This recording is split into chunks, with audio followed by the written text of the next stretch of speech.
Hi. How are you? Are you good? Are you well?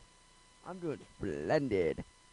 Hi guys. So this is your weekly Friday night screencast. FYI, I did figure out how to share both screens. Although, after recording the 1 hour long show of this segment that I did already, showing on both screens, it looked kind of hideous, even on the 23-inch screen, and I can't guarantee that everyone's gonna have a big enough screen to make it palatable, so I'm scrapping it, starting over. And besides, it was an hour long. Would you want to sit through an hour long video worth of this or that or this or whatever? And I know I just instantly got louder, but that's because I noticed my volume was down.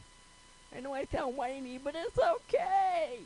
You'll be fine with the whiny voice. Alright. Back on track. So today I'm going to show you the control panel in Windows 8, the new revised version. Now the old one, I showed that in the original run through, but I'm going to axe that because it's the same as any other control panel. If you're really that curious about what's in that control panel, open up your Windows Vista or your Windows 7, show it as large icons like I do, or even a category, and look, it's pretty straightforward, so I'm not going to really navigate that. Alright, so remember how I said there was 3 ways to get to your start menu? You've got the lower left hand corner, which shows you the date and time as well, or you've got the button, or you've got the button on your keyboard. But for argument's sake, we're going to do it the mouse way. So, my control panel is right here. It's the gear shape, and it's underneath, in my case, it's underneath Mopad, Windows Explorer, right next to my weather, and it's right above my Ghost Recon Advanced Warfighter. So you click control panel, it takes you right into here. Now mine was last on Windows Update, because that's why I last went. Look, see, 8:16 a.m., 8:17 a.m. is installed, and I received them from Microsoft. Yay! I think they update this thing practically daily. And why is my mouse cursor looking all jacked up? I'm hoping that's not in the video. Alright, personalize. Let's go there. So lock screen. Again, this is the same lock screen I demoed yesterday. I haven't changed it any. Host process for setting synchronous. Strange. Why would they tell me that? Anyway, so this is, you can change your picture, you can rotate them. Doesn't really make a whole lot of difference, to be honest. Now, to break this down, I can click browse, and I can click any one of these, or I can go do whatever. Now, these are the previous ones that I've had, the last 3 previous, and this one was roads, which, as I say in the science fiction business, roads, where we're going, we don't need roads. That's what they say in science fiction. We don't need roads. So, so I made it the Nike mag with, inside DeLorean and all that prettiness. Lock screen notifications. I can pick an application if one was available that would show a detailed status. So say someone develops an app, like your younger brother who thinks he's a coding wizard, or the neighbor down the street who wants to just really, for some strange reason, give you an up-to-date version of the weather in his basement. Okay? If you wanted to make it show a detailed status on the lock screen, it would appear here, showing you exactly what's going down with that, which is cool. That would be nice. Weather would be one I'd like to see on that lock screen, or email would be another good example. 6 after display status badges. So think of it like on your phone. When you get a text message and it shows underneath the messaging icon the little 1 or the 9 or the 20 that you've ignored throughout the day, that kind of deal. That's what that would be for. And again, no app that'll do that yet. Sad day. Okay, user tile. Now, this is important, and this one you'll see as a recurring theme across the control panel. This one will get referenced to many times. Browse. You pick one. And in my case, it's currently me doing Top Gun. My Top Gun shirt with a rotoscoped lightsaber. Yeah, I'm cool like that. Then there's webcam, which if you have a webcam hooked up or you have a laptop with one built in, you can fire up the webcam, take an instant shot right then and there, and call it a night. Now, create a user tile with an application. Pretty straightforward. You have an app that can let you make user tiles, you can generate them. So that's it. Now, user tile is one that'll show up across several different ones, but I'll point that out as I go along. Users. Hey look, my user tile. Yay! Hey, so, again, this says I'm signed in with my PC with my old password. Bite me. I don't care. I click reset, and you do nothing. Fail. Okay, I can click change, which you go in, you type in. At this point, it's giving me a conflict. It's always been doing this, but I haven't been able to demo that yet. Picture password. I've shown this one twice already, or once already to you guys, 3 or 4 times to me. So I keep jacking it up. But anyway, I'll choose the Nike Mag shoe this time, because this is actually more interesting. So I use this picture. Now, you pick one, which is your first, and you do it that way, and then you do number 2, which is, in my case we'll do right there, and then number 3, we'll do that way. Now you gotta repeat it. You gotta follow a pretty similar path to what you did before. And then, ta-da, you've confirmed your password. In my case, it's not gonna matter. I'm not keeping it, because you would all know it. Create a pin. Now this one's actually gotta be for, whoops, I gotta enter my existing password. What am I doing? What am I doing? Okay, so it's only numbers, first of all, and it can only be 4 digits. I want to show both those error messages so you understood. Press and hold to reveal your password. Aha! 1235. Not a very secure one, but pin logon would be a little easier if you were not sure if you remember a really complicated one. So you could do a basic 4-digit and done. Okay. Now add a user. Now this is actually kind of cool. Okay, what email address would this person like to use to log on to Windows? If they already have a Windows ID, live ID, enter it here. Now here's the cool part. I'm gonna click more about logon options, and boom. Alright, add user. 2 options with a live ID or email address. Now it says the word any, not tried that. So I might make a secondary user using my real email just to see if it works, but I haven't decided. It will sync settings, some settings anyway, across PCs you use. And we'll touch more on that later. Live ID will sync settings like your browser favorites and history.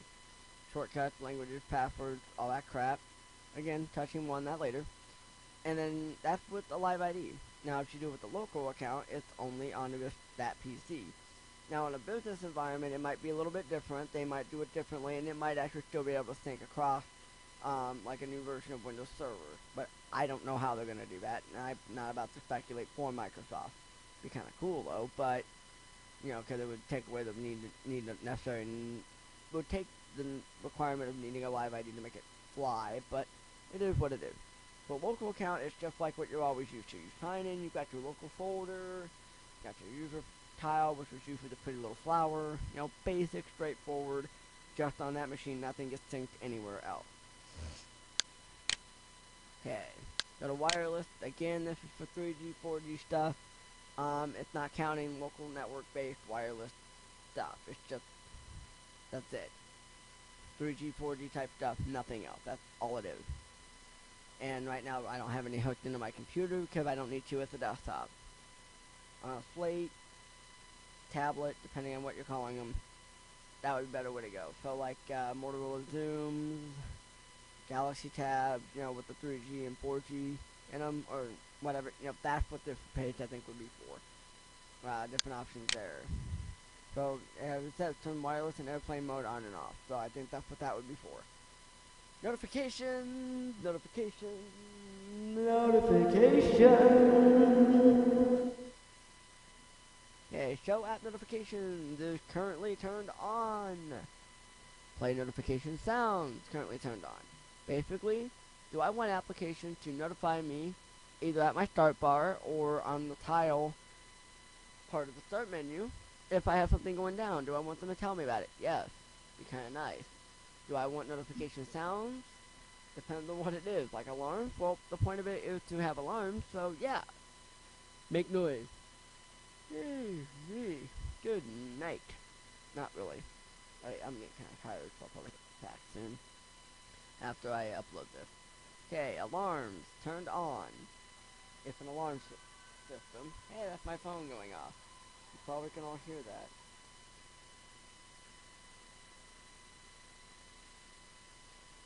Oh, it's just my friend telling me he's hitting the sack. Kind of convenient. It is just after midnight. I think we're close to it. Okay, so alarms. Clearly, if an alarm system, I want it to go off. Build. Mostly I think I'll just get notifications from that, but if there's any late breaking news or something from Windows, I would like to know about it. Copper's a game. Why am I getting notifications from that? I have no idea. It's a game. It's not like I'm playing WoW and I need to be notified when someone buys crap out of the market that I've illegally stolen from someone. I mean, what? Did I say something? You didn't hear that. Don't tell anyone. Blizzard doesn't need to know. Really, we're good. I actually don't play WoW, so it's not a big deal. But, Internet Explorer. I've turned that off as well because I don't use it. So, one less thing running in the background, the merrier I am. Socialite, again, I hardly ever touch it, but when I do touch it and it is running, if I am using it, it would be kind of nice to see that it's actually functioning as intended, so it's why that was left on. Not a whole lot else going on there, so click again. Ah! Didn't work. Privacy. Big, big, big, big section, and this is important for people because privacy is your big thing, and I will tell you more about that at the end of this little screencast. Yeah. Punching my left arm because I'm just, oh god. It's hurting. Not really, just being goofy. Okay, allow app to use my location on. Now that's like GPS, like Foursquare, checking in on Facebook. I think Twitter's got that same capability. Google Plus as well. That's pretty straightforward. Allow app to use my location. Can't, don't need to explain that. Allow app to use my name and account picture. This comes back to users. Okay, so it'll pull your name, and it'll pull your user tile, which is this here. So if you make this a picture of you squeezing your breasts together, or wearing a shirt top, or wearing no shirt, running around the yard with your hairy chest being displayed for the world to see, well, apps might be able to pull that, quite frankly, and use it for their own awesomeness, if you want to look at it that way, or fail sauce, I don't know. So that's where that's important. If you don't want them pulling your real name and your account picture and some stuff like that, turn that off. Simple. Click, click. Clickety, clickety. Pretty straightforward. Help make the Windows Store better by sending Microsoft info about the web content my apps use. I'm adjusting my mic a little bit. Okay, that's, again, fairly straightforward, but if you're not sure you feel comfortable about what the web content it's sending, turn it off.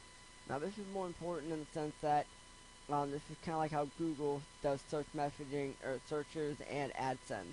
You search for something on Google and you click a link, it'll route it to AdSense saying, hey, you know, Marcus or whomever just clicked the link looking up Def Leppard memorabilia. Pop-up ads about showing him a Def Leppard shirt. And then it'll do that to try to promote money for that site, but also for Google and anyone you buy it from. So, good, bad, that's for you to decide. I'm leaving it on because I don't think it's turned on, like, officially. The Windows Store itself is not. So, you know, that's one thing. But also, I think that could be beneficial, depending on what kind of applications it suggests. So, unless it's really annoying, I'm probably not going to turn it off right away, unless it annoys the hell out of me. Apps in my history. I thought that was something related to control panel, and I showed it in the last video, but it's not related to control panel, so I don't even know what the fuck it does. I really don't. So I'm not gonna dwell on that too much. General, yay! This is pretty straightforward. Yep, time zone, date, time. It is after 12 o'clock. Holy crap! It's almost 12:30. I am past my bedtime for an old man, and I say old lightheartedly. So I'm quite young, looking and in age. Okay, so it lets you set, you know, what time zone you're in. Now, like, if you click, like, Central America, you saw the daylight saving time option disappeared and then reappeared when I went back into Central Time. That's because sometimes zones will say, don't use standard, as we'll say, timing, so they don't worry about daylight saving time. They're just there. Alright, touch keyboard. Now, all these options relate to touch keyboard, and a lot of the stuff is related to tablets. So, like, add a period after I double tap spacebar. Most tablets want that. Caps for letter of each sentence. Again, tablets do that. Use all uppercase letters when I double tap shift key. Again, tablets. Play key sounds of that type. Again, I'm starting to sound like a broken record. Tablets. I mean, this OS is going to be designed to be put on both desktop and tablets, and they're going to put all the functionality of a tablet like the view and everything that you see now, this will probably not be on desktop unless you want it. Now it'll be on tablets by default, 'cause that's the other half of the game that they're going for. But anyway, I think that's why they have these options listed, is because if you do use it on a tablet, you might want those. But they're not going to be enabled by default, from what I understand. That's going to be just optional, and I think later on they'll make it more of a they'll make it easier to flip between traditional, not so traditional, mix and match, have a little fun. These are the two biggest sections that I really want to cover on, and I'm only halfway through. Well, I'm going to call it the halfway mark. I'm a little over that. So these two I'm going to blow through pretty quickly. Refresh your PC. Here's what will happen. Your files and personalization settings won't change. Your PC settings will be restored to their default. Apps from Windows Store will be kept. All other apps will be removed. Okay, to clarify, and this is where you want to pause when this box pops up. Pause now. Okay, so here's what will happen. Your document, pictures, music, movies, porn, Word documents, Excel, Quicken, stuff like that, that'll stay.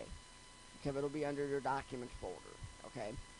Your PC settings, however, and your personalization things, like your background, your bar up at the top of the screen, or wherever you want to put it, that stuff, that'll stay the same as well.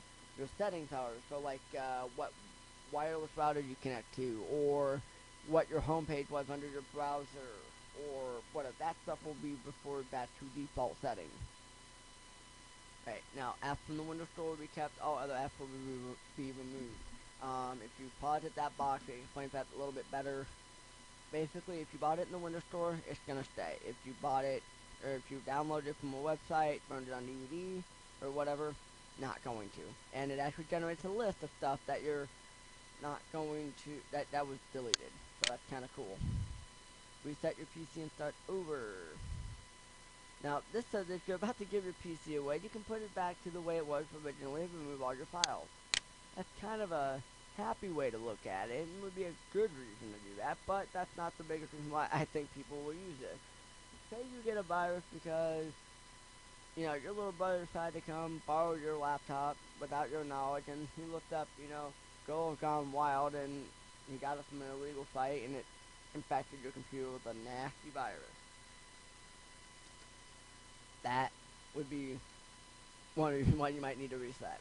But this is much more invasive. It deletes everything and makes everything back to default. So all your files, everything, that's all gone. So this is more of a last resort kind of deal, or, like it said, if you're going to give it away, be another reason to do that. So that's kind of important. These two are important. I'm going to do some more digging on how these will operate. I'll probably open a virtual machine and test it.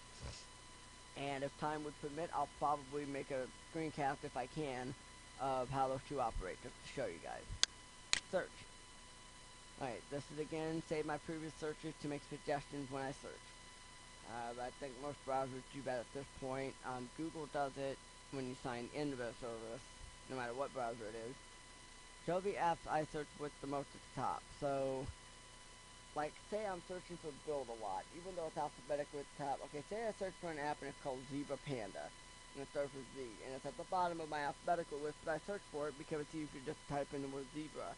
Okay, it's saying that the ones I search the most will appear at the top of the list, so I assume, based on that wording and logic, that Zebra Panda would be one I would see a lot of. Okay, apps. Show these apps in the search pane. I've turned off some already.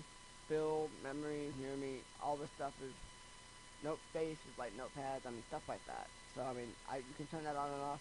I did figure that by turning them off, if I had left this screen, if there were more options, it would just get rid of these and fill in with ones that I might want to turn on and off. But I don't see any other choices. The list didn't get longer or shorter, so who knows what'll happen there.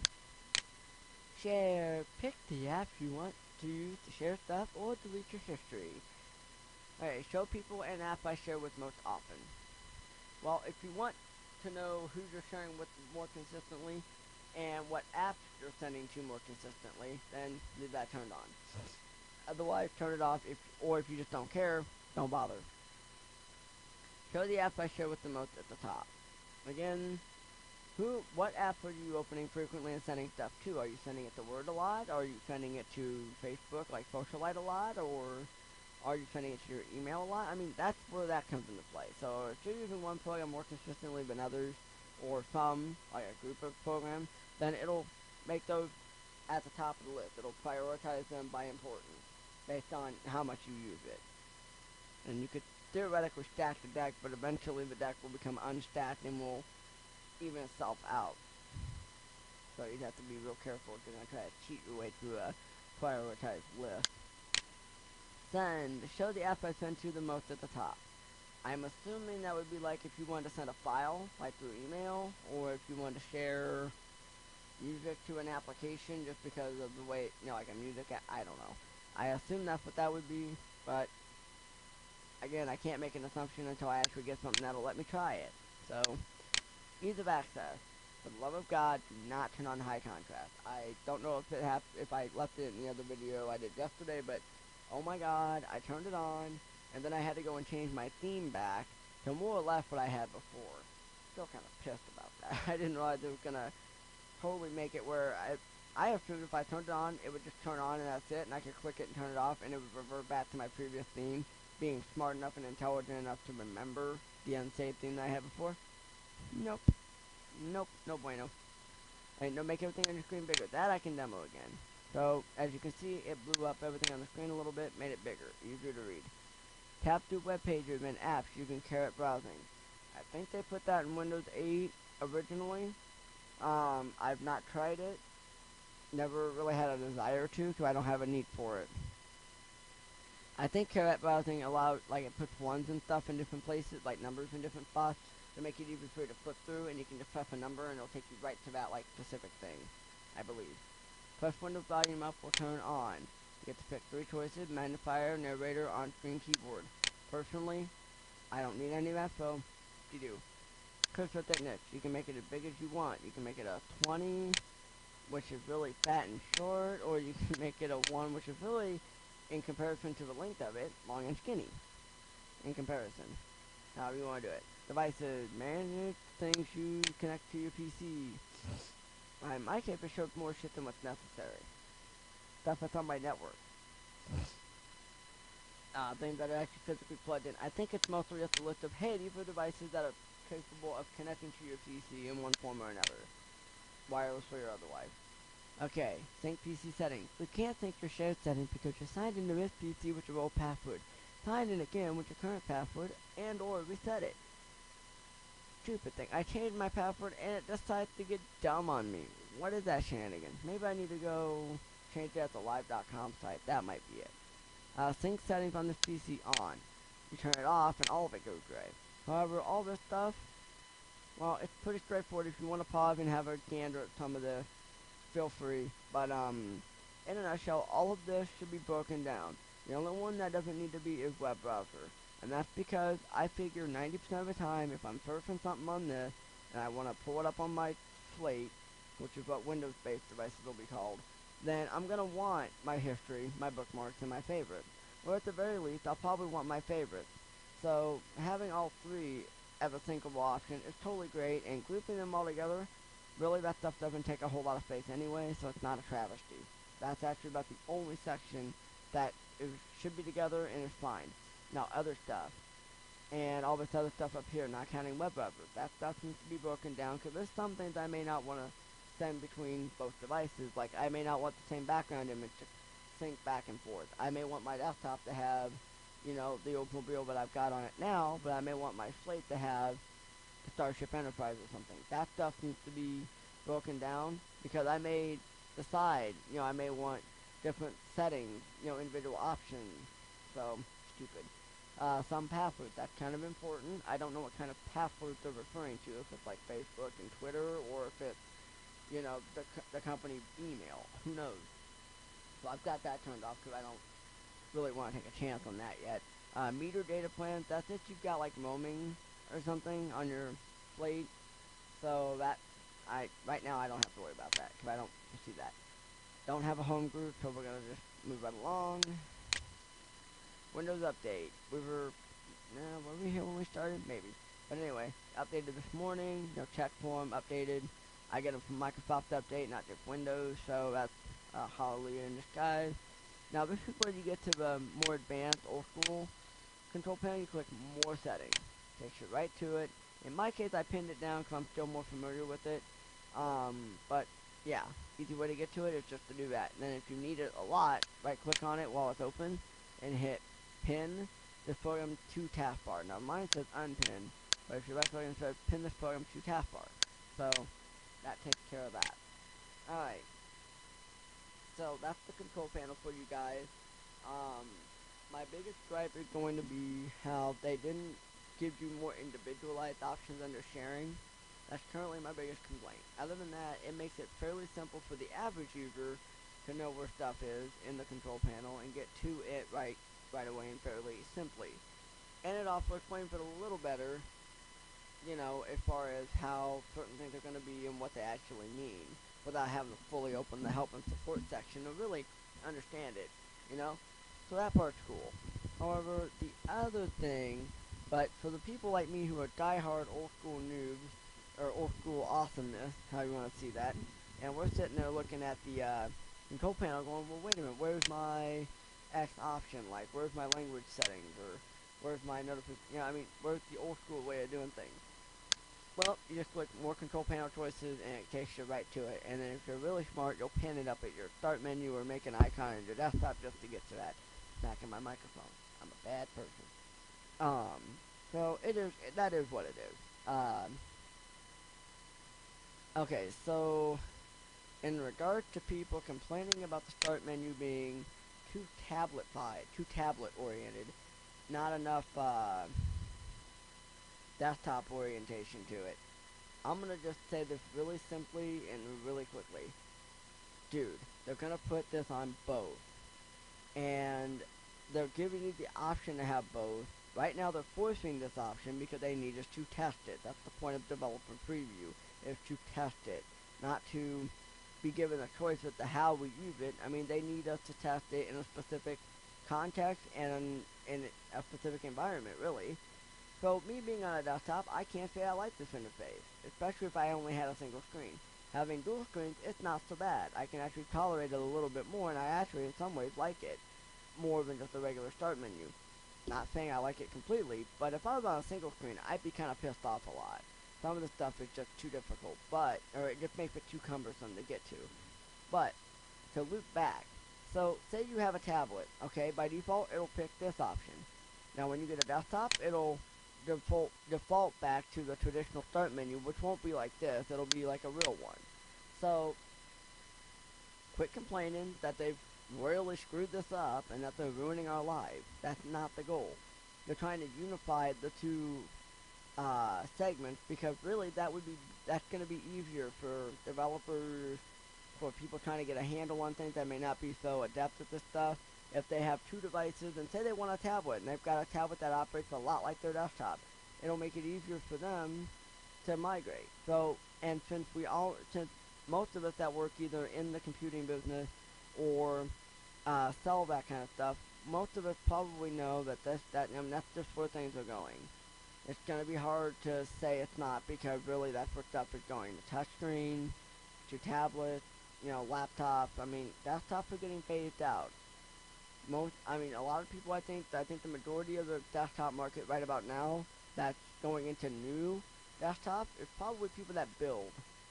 I think 90% of desktops, I'm going to say probably half of desktops on the market are probably old ones that people are still using because they don't want to go to a touchscreen or don't want to move over. Or just don't want to move up to Windows 7 even, for that matter. But anyway, enough about that. I'll probably make a whole segment on that altogether on its own. That's all I got for you guys tonight. Next one should be on Windows Explorer and what they're changing within that. That's going to be a really short one because that one there's not a whole lot of radical changing. I mean, they've changed it, true, but it's not as radical as they've done with the start menu, which I'll do a segment on that, probably following that one. So anyway, have a good night, guys. Don't forget to use protection, and for the love of God, have a good password.